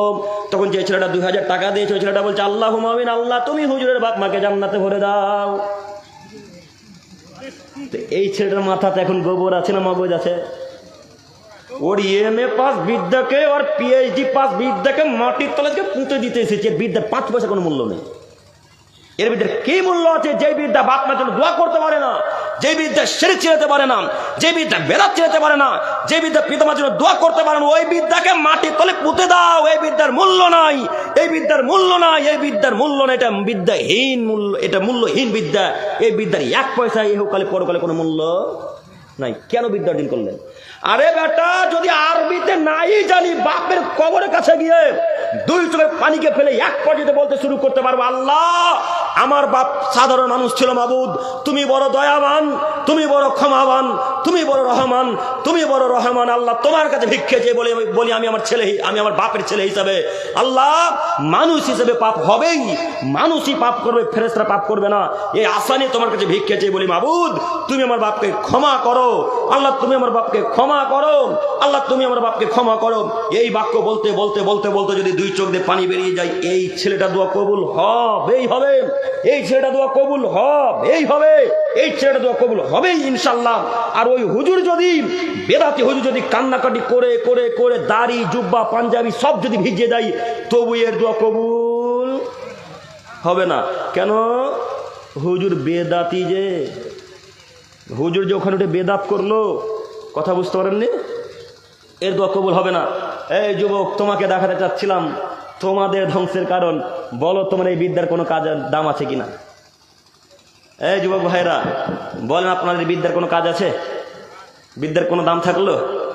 তাহলে কেন আপনি এত বড় বিদ্যা অর্জন করলেন? তো আব্দুল করিম সাহেব কি বিদ্যা অর্জন করবো না? করা লাগবে, পিএইচডি করতে হবে, এমএ করা লাগবে, আরও যত উঁচু ডিগ্রি সব ডিগ্রি আপনাকে অর্জন করতে হবে। সাথে সাথে ইসলামিক শিক্ষা অর্জন করা লাগবে, নইলে আপনি ধ্বংসের পথে। আদমের ছেলে মেয়ে যদি বিনা সালাত আদায় করে মারা যায়, আর যদি লক্ষ কোটি টাকা মসজিদ দান করে যায়, এর দান কবুল হবে না। এই যদি সব থেকে বড় কাজ করে যায় যে মানুষের উপকারের জন্য, আর সালাত আদায় না করে যদি মারা যায়, এর ইবাদত কবুল হবে না, মুহাম্মদ সাল্লাল্লাহু আলাইহি ওয়াসাল্লাম বললেন।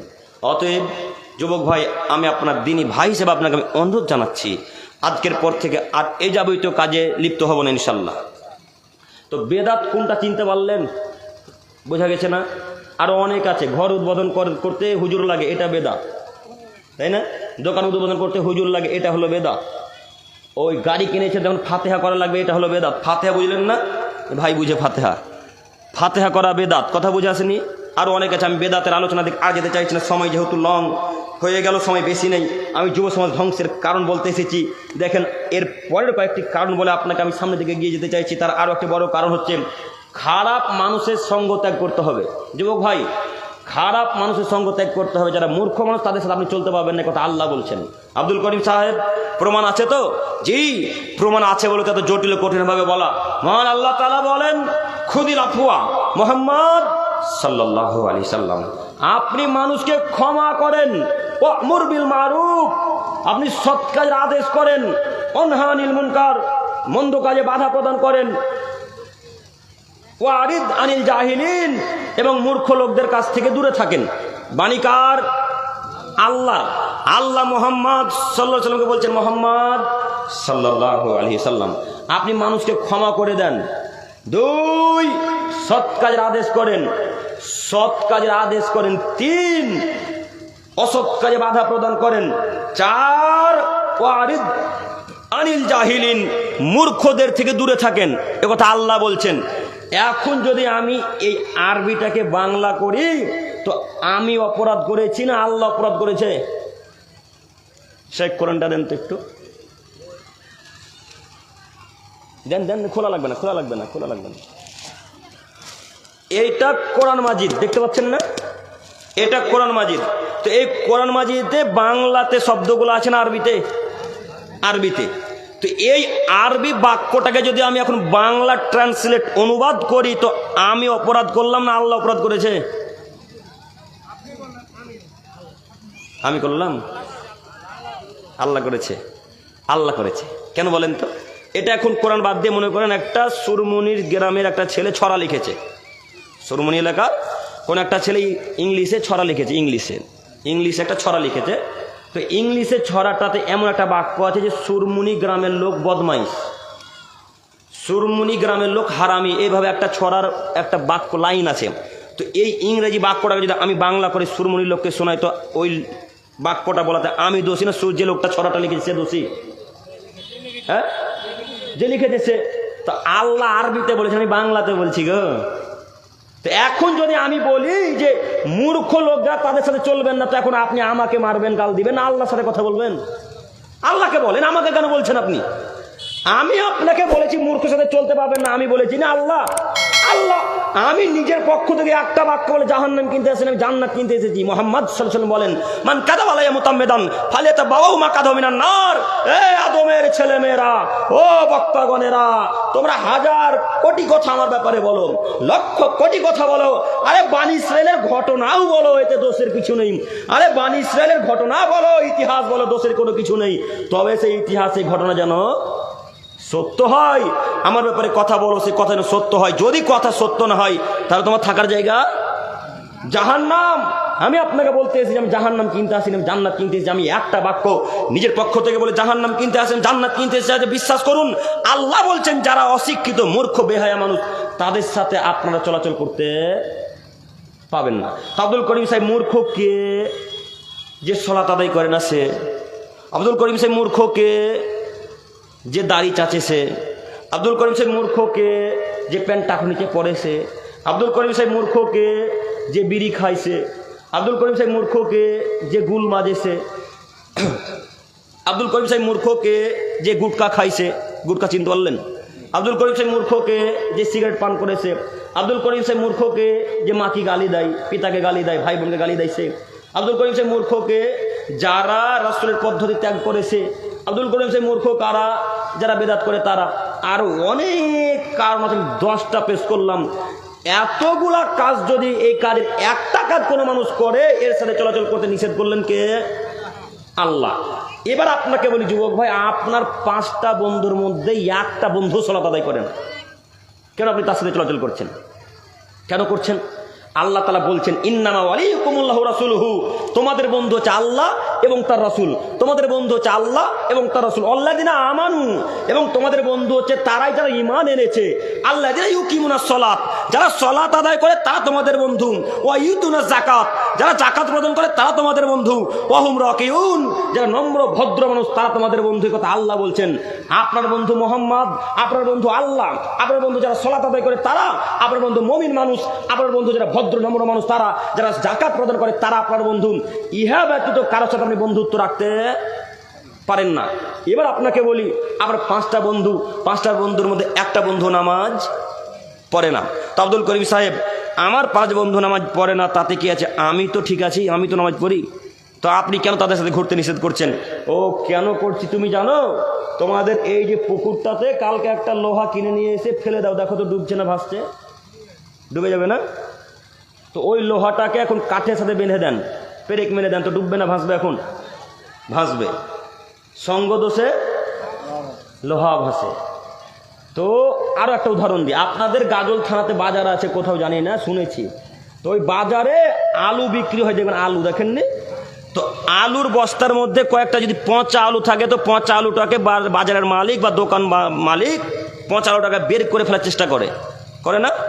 কেন করে বলেন দেখি? কি কি কি কি কি বাকি আলুগুলাকে যেন পচিয়ে না দেয়, এই কারণে আস্তে আস্তে বের করে ফেলার চেষ্টা করে, তাই না? তো এবার তোমাকে বলি শোনো, তোমার 5টা বন্ধু নামাজ পড়ে না, বিড়ি খাই, তোমার 5টা বন্ধু সালাত আদায় করে, সিগারেট পান করে, তুমি একাই সালাত আদায় করো, বিড়িও পান করো না, কিছু পান করো না, তুমি তাদের সাথে চলছো। এদের সাথে চলতে চলতে চলতে চলতে চলতে একদিন না একদিন তোমাকে বেনামাজি বানিয়ে ছাড়বেই ছাড়বে, একদিন না একদিন তোমাকে বিড়ি পান করিয়ে ছাড়বেই ছাড়বে। দেখো তুমি কথা মিলিয়ে কত যুবককে দেখলাম আমাদের সাথে কথা বলে, যখন আমরা প্রোগ্রামে জালসাতে আসি, গত বছর এসে দেখলাম দাঁড়িয়ে আছে সামনে, আজকে এসে দেখছি দাঁড়িয়ে নাই। তো দাঁড়িয়ে কেটেছো কেন? তো এই কারণে বন্ধুদের দাঁড়িয়ে নাই, আমি রাখি না। সব বন্ধু বিনা দাঁড়িয়ে ঘুরছে, পার্কে যাচ্ছে, তা আমি দাঁড়িয়ে নিয়ে যাচ্ছি, খারাপ লাগছে। কথা বুঝতে পারলেন না? তাহলে যারা খারাপ মানুষ, অশিক্ষিত মানুষ, তাদের সাথে চলাচল করতে পাবেন না। মুরব্বী সাহেব আপনাকে এবার বলি, যারা বেনামাজি তাদের সাথে আপনি চলাচল করবেন না। আর চায়ের দোকানে তো বসবেনই না, এটা আমি আপনার কাছে অনুরোধ জানাচ্ছি, চায়ের দোকানে বসবেনই না। কেন? চায়ের দোকানে বসলেই গীবত হবে, চায়ের দোকানে বসলেই গীবত হবে, চায়ের দোকানে বসলেই গীবত হবে। চায়ের দোকানকে আমি এই জন্য নাম দিয়েছিলাম, ওটা গীবতের পার্লামেন্ট। সকালবেলা ফজরের সালাত আদায় করে চায়ের দোকানে গিয়ে যান, একবার শুধু পরীক্ষা করার জন্য যান, দেখেন সেখানে গিয়ে গীবত চলে কিনা। চলে না? একদিন যদি ইমাম সাহেব না উঠতে পারে, তো ইমাম সাহেবের নামে কত দুর্নাম। ইমাম সাহেবের তো কোনো একটা কারণ হতে পারে না উঠার, হতে পারে নাইট ফলস হয়ে গেছে, উঠতে পারেনি, হয় না? কারণ হতে পারে না সাহেব, হতে পারে না ভাই, হতে পারে তিনি সেদিন জাগতেই পারেনি, আর ইত্যাদি ইত্যাদি অনেক কারণ হতে পারে। ইমাম সাহেব মানে কি তার ভুল ভালো হবে না বা উঠতে পারবে না? তা কেমন কি মনে করেন?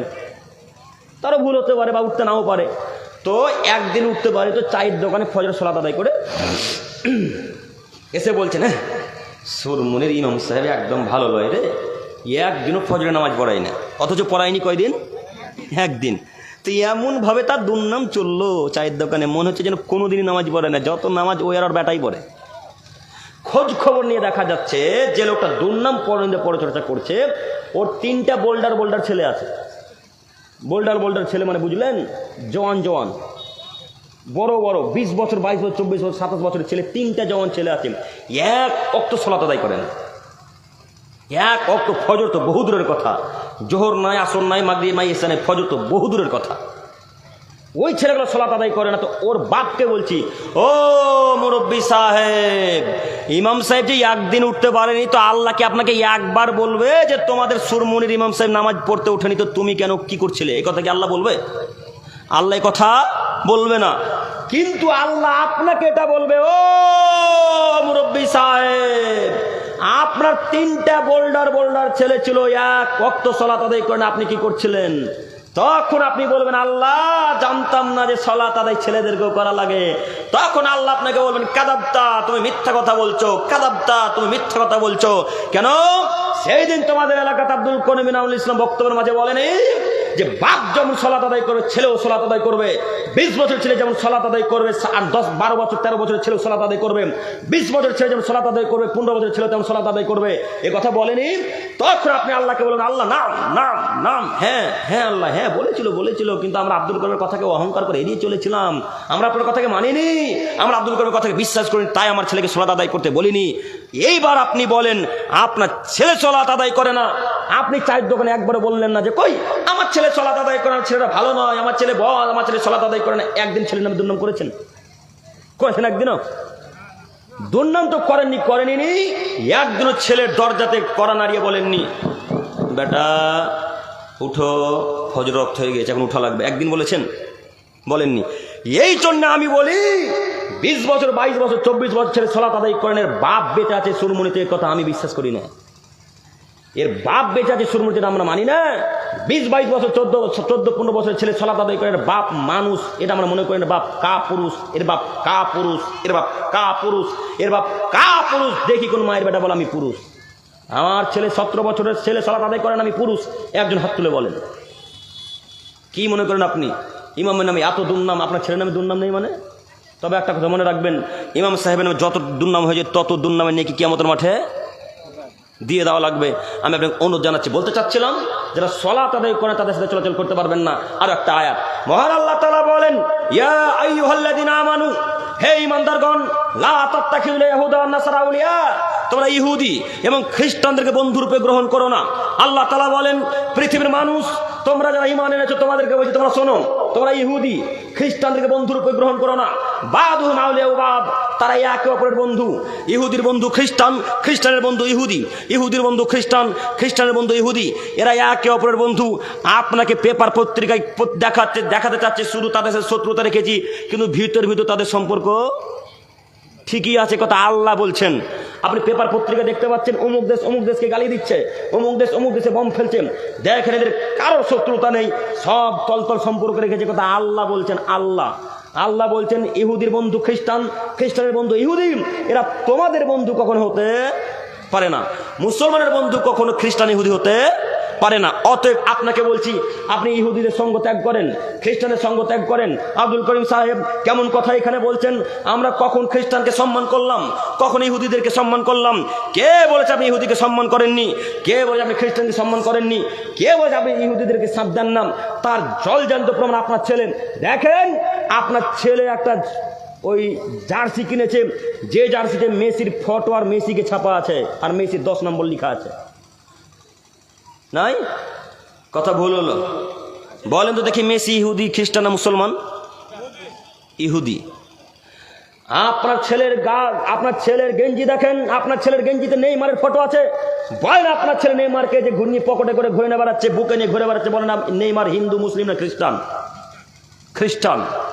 ওই যে আপনার ছেলে রোনাল্ডোকে নিয়ে ঘুরে বেড়াচ্ছে, বলেন আপনার ছেলেকে যে রোনাল্ডো মুসলমান, খ্রিস্টান না ইহুদি? বলেন রোনাল্ডোকে। কথা বলে না, খ্রিস্টান। এবার আপনার ছেলেকে বলেন, আল্লাহ বললেন ইহুদি খ্রিস্টানদের সাথে তোমরা চলাচল করতে পাবে না। আপনার ছেলে চুলটাকে রেজে রাখেন, চুলটাকে রেজে খ্রিস্টানদের নীতিতে, ইহুদিদের নীতিতে, নেইমার মেসির নীতিতে। আপনার ছেলের ওই চুল কাটা দেখেন, একদিকে চুল আছে একদিকে চুল নাই। দেখেন এদিকে চুল আছে বাম দিকে, দেখেন বাড়ি গিয়ে আপনার ছেলের মাথা চেক করেন। কা পুরুষের বাচ্চা, কা পুরুষ আপনি ছেলেকে জন্ম দিয়েছেন, ছেলে চুল মাথায় ভাবে কাটা থাকবে মানে? অশিক্ষিত বাচ্চা অশিক্ষিত, আপনার ছেলের প্যান্ট টাকানো নিচে থাকবে মানে? অশিক্ষিত বাচ্চা অশিক্ষিত, আপনি ইহুদি নাসারা খ্রিস্টানদের পতাকা বাড়িতে ঝুলিয়ে রাখবেন মানে? আপনি কা পুরুষ, আপনি কা পুরুষ, আপনি কা পুরুষের বাচ্চা, কা পুরুষ। আপনি নেইমারের জার্সি বাড়িতে ঝুলিয়ে রাখেন, ওই খ্রিস্টানের জার্সি বাড়িতে ঝুলিয়ে রাখেন, আপনি মেসির জার্সি বাড়িতে ঝুলিয়ে রাখেন। আপনি জানেন না? আরে আল্লাহর নবী বলছেন, আসমানের নিচে জমিনের উপরে কেউ যদি সব বড় শত্রু থাকে, তার নাম ইহুদি, তার নাম খ্রিস্টান, তার নাম ইহুদি, তার নাম খ্রিস্টান, তার নাম ইহুদি, তার নাম খ্রিস্টান।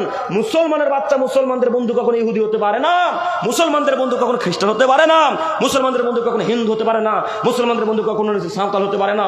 মুসলমানদের চরম শত্রু ইহুদি খ্রিস্টানেরা, চরম শত্রু ইহুদি খ্রিস্টানেরা। আপনি কা পুরুষ, আপনার ছেলেও কা পুরুষ। তাই আপনার ছেলে জার্সি পকেটে করে ঘুরে বেড়ায়, বুকে করে ঘুরে বেড়ায়। ওই জার্সি আপনার বাড়িতে 10 বছর থেকে আছে, আমাদের বাড়িতে 10 বছর তো বহু দূরের কথা, 10 সেকেন্ড থাকার সময় পাই না। আপনার ছেলে জার্সি বুকে করে ঘুরে বেড়াই, আর ওই জার্সি যদি আমরা বাড়িতে দেখতে পাই তো পায়খানাতে পাপোশ হিসেবে রাখি। পাপোশ বুঝলেন না? পা মুছার জায়গা হিসেবে তাকে রাখি, তাও রাখতে রাজি নই। আপনি কা পুরুষের বাচ্চা মেসির জার্সি নিয়ে বুকে করে ঘুরে বেড়ান মানে? কি দেখাতে চাচ্ছেন আপনি?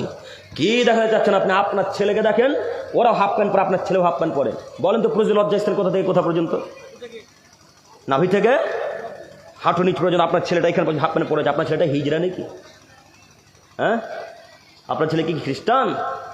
আপনার ছেলে কি ইহুদি? আপনার ছেলে কি নাসারা? আপনার ছেলে কেন এই নীতিতে চলে? আপনার ছেলে কেন এই নীতিতে চলবে? আপনার ছেলে মুসলমানদের নীতিতে চলবে। মুহাম্মদ সাল্লাল্লাহু আলাইহি ওয়াসাল্লাম বলেছেন, নাভি থেকে হাঁটু পর্যন্ত ঢেকে রাখতে হবে। এটা হল পুরুষদের লজ্জাস্থান, মহিলাদের তো পুরোটাই। অতএব আপনাকে অনুরোধ করতে চাচ্ছি নীতি পরিবর্তন করে। যুবক ভাই, আপনার ধ্বংসের কারণ বলতে গিয়ে অনেক কথা বললাম, কতটুকু কথা মনে রাখতে পারলেন আমি বলতে পারছি না। তবে শেষ পর্যায়ে এসে বলি, আপনি আজকের পর থেকে এদেরকে আর অনুকরণ করবেন না ইনশাল্লাহ। ইনশাল্লাহ সেটা আমি চালাবো না, শেষ করে দিন। হ্যাঁ এই রে সুবহানাল্লাহ, 12টা বেজে গেছে। আর কয়েকটি কথা বলে মানে আপনার বিরক্ত বোধ হন না? ফজরের সালাত আদায় করতে পারবো ইনশাল্লাহ। সবাই হাত তুলে বলি ইনশাল্লাহ। ফজরে যদি সালাত আদায় না করেন, এতক্ষণ যাবত যত শুনলাম সব কি হয়ে যাবে? তো বেশি রাত্রি জাগরণ করেও লাভ নাই। আপনার তো এখানে সালাত শুনে আবার ঘুমিয়ে যাবেন, আমাকে এখন 3 ঘন্টা 3.5 ঘন্টা যেতে হবে, তাই না? আমার যেতে যেতে ফজর নামাজ পড়ে ঘুমাবো। তো আরও কয়েকটি কথা বলে আমি শেষ করতে চাচ্ছি। তাহলে একটু দেখেন, যুব সমাজ ধ্বংসের আরো বড় যেটা আমরা এখন দেখতে পাচ্ছি সেটা হচ্ছে পর্নোগ্রাফিতে আসক্ত থাকা, তাই না? পর্নোগ্রাফি, ব্লু ফিল্ম, নোংরা ভিডিও, অশ্লীল ভিডিওতে আসক্ত থাকার কারণে আজকে যুবকরা ইসলাম থেকে বহু দূরে। একটা ছেলে প্রতিদিন পর্নোগ্রাফি দেখে, আল্লাহর কসম আপনি বিশ্বাস করুন, আল্লাহর কসম আপনি বিশ্বাস করুন, কত ছেলে যে ফোন করে হোয়াটসঅ্যাপে জিজ্ঞাসা করে, শেখ ভাই আমি রাত্রে দেখি, আমাকে বিরক্ত, আমি না হলে থাকতে পারি না, কি করি আমি এই জন্যে সালাত আদায় করতে পারি না, আমি এই কারণে আমি সৎ কাজ করতে পারি না, আমি যখনই সৎ কাজ করতে যাচ্ছি তখনই আমাকে বাধা দিচ্ছে যে তুই তো খারাপ কাজ দেখিস, খারাপ জিনিস দেখি, তুই কেন ভালো কাজ করবি? তখন আমি ভালো কাজ থেকে দূরে চলে আসছি, আমি কি করি? আপনি পরামর্শ দেন। তো পরামর্শ তাদের জন্য এইভাবে দিতে পারি যে আপনি সিয়াম পালন করেন। সিয়াম পালন করলে জনক্ষমতা কমে, সিয়াম পালন করেন, সাথে সাথে যখনই এরকম নোংরা চিন্তাভাবনা, খারাপ চিন্তাভাবনা, চেতনা আসবে, তখনই সঙ্গে সঙ্গে আউযু বিল্লাহি মিনাশ শাইতানির রাজিম পাঠ করে সুন্দর করে ওযু করেন। আউযু বিল্লাহি মিনাশ শাইতানির রাজিম পাঠ করার পর চলে যান, কিছুক্ষণ পাঠ করেন, এই দোয়াটা পাঠ করতে কিছুক্ষণ পর গিয়ে ওযু করেন। ওযু করার পর 2 রাকাত সালাত আদায় করেন। 2 রাকাত সালাত আদায় করে আল্লাহকে এক পর্যায়ে বলেন, আল্লাহ তুমি তো দয়াশীল মাবুদ, তুমি তো সারা পৃথিবীর রব, তুমি তো সারা পৃথিবীর মালিক, তোমার দয়া ছাড়া এক পা নড়তে পারি না মাবুদ, তুমি তো রহমান, তুমি আমাকে এই পাপ থেকে উদ্ধার করো। আল্লাহ গো, আমি এই নোংরা অশ্লীল খারাপ কাজ থেকে বিরত থাকতে চাচ্ছি, তুমি আমাকে ক্ষমা করো। আল্লাহ তুমি আমাকে এই পাপ থেকে দূরে রাখো। এভাবে কথা বলতে বলতে যদি 2 চোখ দিয়ে পানি বের করে দেন, আল্লাহ তাআলা দোয়া কবুল করবে ইনশাল্লাহ। আর যদি আল্লাহকে না বলেন, তাহলে এই পাপ থেকে বিরত থাকতে পারবেন না। পাপ ভয়াবহ পাপ আপনাকে